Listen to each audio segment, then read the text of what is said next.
Hey folks, so I'm here in the sugar house boiling. Actually boiling alone today, something I don't do often, but I'm gonna try and do something. I've had a couple people online asking about the vacuum filter, so I'm gonna set this up here and just see if I can make this work. I don't know if I'll be able to or not. I may have to readjust.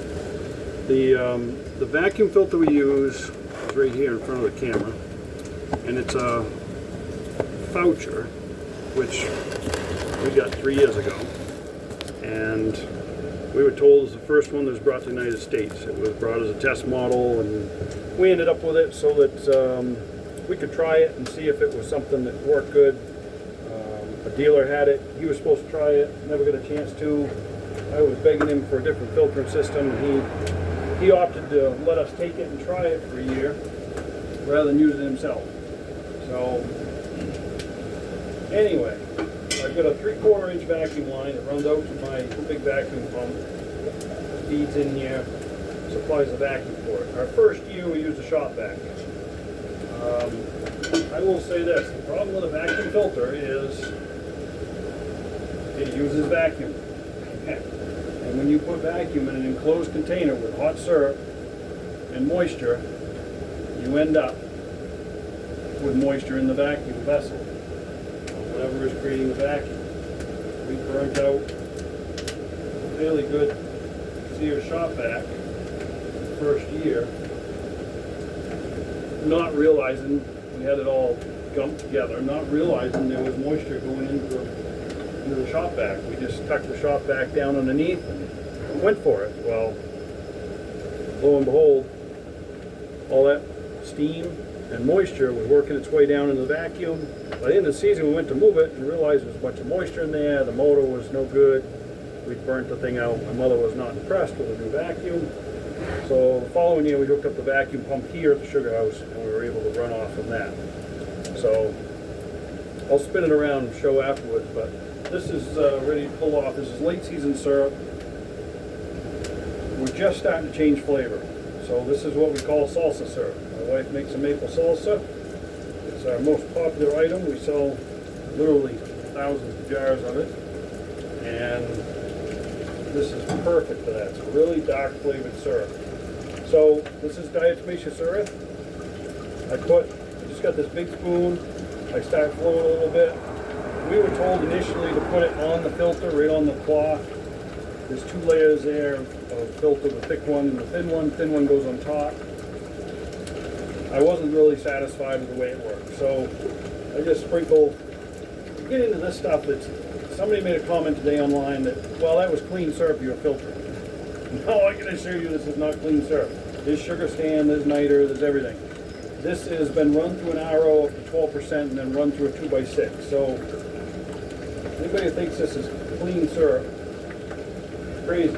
This evaporator is way undersized for the 1,000 taps that we do.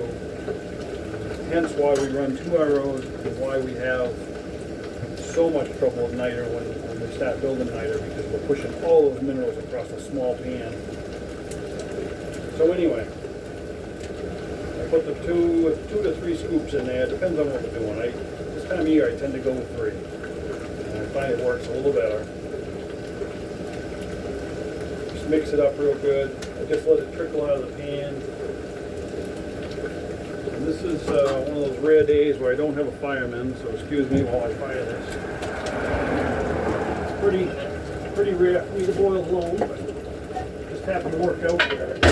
We had 700 gallons of sap to boil today. I didn't have any help, and I didn't want to bother anybody to come help, so I said, heck with it. Fire up the ROs and go for it. My mother will be over later to give me a hand. I just keep drawing it off. We generally draw off a gallon or 2. Depends on what we get, how fast I've got it coming in. I've got my sight gauge up there. I've only got a few inches in the tank at a time here. I'm trying to squeeze all I can out of the ROs while I'm working alone. It makes a big difference. Trying to fire, filter, run the cannon rig, run the other cannon rig, and run 2 ROs out there. I got my hands full. So, draw this up. waiting for the temperature to drop. I generally just keep pulling until it drops a little bit. So it can be a full bucket, sometimes it's half, 3/4 of a bucket, depends on what's going on. We're somewhere with what we have in the cans, we're probably at 220, 225, somewhere in there for total so far this year. I suspect we'll hit 250 all right. Not a great year for us, especially with the extra taps. We're 1,040 for taps, I think. Release is still releasing out there, but it's not been a great year. Just got too warm too quick. We had one freeze last night, first freeze in I think 7 nights. So now my temperature's starting to diminish it a little bit.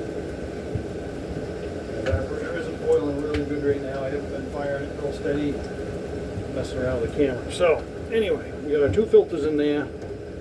I dumped my syrup in, and I'll grab the camera here in a second. Show you from there what we're doing.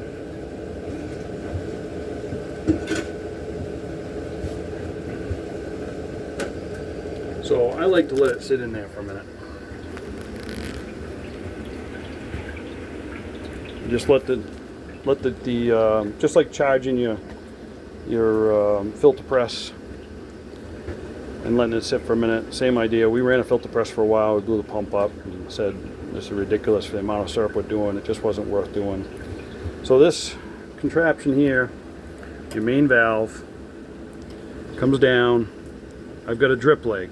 If you've ever plumbed anything for, and you can see the heat has started to collapse that pipe from being next to the finishing rig. But anyway, so I've got this drip leg. What happens, all that moisture comes up, gets sucked up through that line, up to here, and out through, all the way out through to the vacuum pump. We start to get moisture. So we put this second valve in so we can shut this off, open this, and we get a little moisture out. Now, normally that's syrup, so I capture it. I'd already drained this, so it doesn't matter what. Now I turn this one on about quarter way, and then I draw this one. And you can see, you can hear it going in. And I just cracked this one, really. I mean, this is the second use on the lower filter. The thicker filter goes on the bottom, and there's actually a right side and a wrong side to the filter. I'll try to show it to you so you understand. If I recall, it's shiny side up, if I remember. And then the pre-filter goes on top of that with no issues. So we're only pulling 6 inches there, and it's climbing. It's going to climb as it goes, but that DE creates a mat in there, almost like a sponge across the whole bottom, and that allows it to keep pulling down through there. If you didn't use the DE, all that niter and sugar sand would just coat the bottom and seal it off, and no air could get through. None of the liquid could get down through. By going with the DE, it does the same thing it does in the filter press. You get a layer, you get a cake, and that cake is what filters the syrup. So you can see that's cleaning up there, sucking down through. And everybody says, well, that looks all clean. Well, yeah, it does, because there's 3/8 of an inch of DE in there with all that minerals and niter and all that trapped. I'm going to just turn this up. At the very end, I tend to turn it up. I wait for that to suck down through, and you can see the color change. Just keep drawing for a while, and it turns whiter and whiter as it goes. So now while we're doing that, you can see the liquid in the line sucking back up through. That's the steam and all the moisture that's being sucked out of there. So I shut both valves off now. I'm done filtering. I trip this, undo these. And when we got this, the only instructions we have were in French, and they were just a brochure, and so we had to figure this out. But you can see what I'm talking about here when I peel this back. Grab a knife. There's 2 layers of filter. Your pre-filter captures all, see the layer right there? There is your sugar sand. That cake is where all the minerals and sugar sand went. So when people say, oh, it was clean syrup, it's not. It's all trapped in that though now. Just like cleaning your filter press. That is what does the work. The DE does the work. We get one filter each time out of this pre-filter. The secondary filter, the primary filter actually, is the heavy one.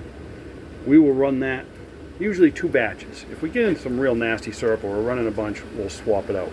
Now I just fold this up, I take it outside, I shake it. I have a couple places where I dump it. Be careful where you dump it because it is DE. You don't want to be tracking it all over the place. Put it in a pail, take it and put it in your garden. Good for it, all the minerals. But either way, one trick we have found is that when we change that, this stuff right here caused us issues on our second batch. So what we do is take this out, we put it like this, we take a sponge and we clean that lip every time so that it can seal down against the filters. We had issues where it wasn't sealing against the filters.